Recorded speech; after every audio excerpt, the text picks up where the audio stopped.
আপনি হলেন 24 নাম্বার। এর আগে 23 জন ছেলের সাথে এই রুমে বসেই কথা বলছি। মেয়ে দেখতে আসে, সবাই একটু আলাদা করে কথা বলতে চায় আর কি। এইভাবে করতে করতে 23 জন ছেলের সাথে এই রুমে বসেই আমি কথা বলছি। আর অনেকে তো আপনার মতন লজ্জাও পায়। মাঝে মাঝে প্রাইভেসির দরকার হয়, তাই আমি প্রাইভেসির জন্য গেট লাগিয়ে দিই। গেট লাগিয়ে গল্প করতে? হ্যাঁ, কত ছেলের সাথে ঘন্টার পর ঘন্টা গেট লাগিয়ে গল্প করেছি। আপনার প্রাইভেসি লাগবে, আমি গেট লাগিয়ে দিই। না না, কোনো সমস্যা হবে না, কেউ কিচ্ছু বলবে না, আমি গেট লাগিয়ে দিচ্ছি। প্লিজ দেখেন গেট।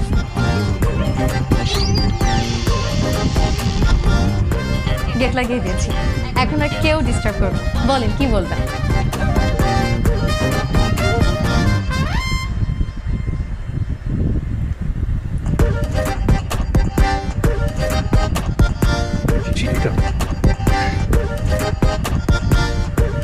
কত দিলেন?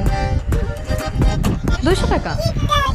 এর আগে কত 2000, 3000, 5000 টাকাও দিয়ে গেছে, কিন্তু গেট লাগানোর পরে আজকে পর্যন্ত কেউ 200 টাকা হাতে ধরিয়ে দেয়।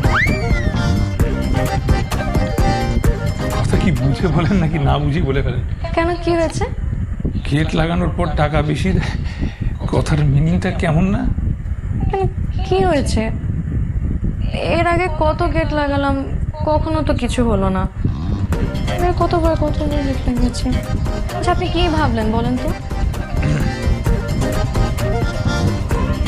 ও এইবার ছি ছি ছি ছি। দেখেন, এইসব জিনিসের সাথে আমার একদম কোনো সম্পর্ক নেই। এগুলো আমি পছন্দ করি না। যদি পছন্দ করতাম তাহলে এতদিনে কত প্রেম করতাম। আমাকে যে কত ছেলে পছন্দ করতো, আমি তো আসলে দেখতে শুনতে মাশাআল্লাহ একদমই খারাপ না।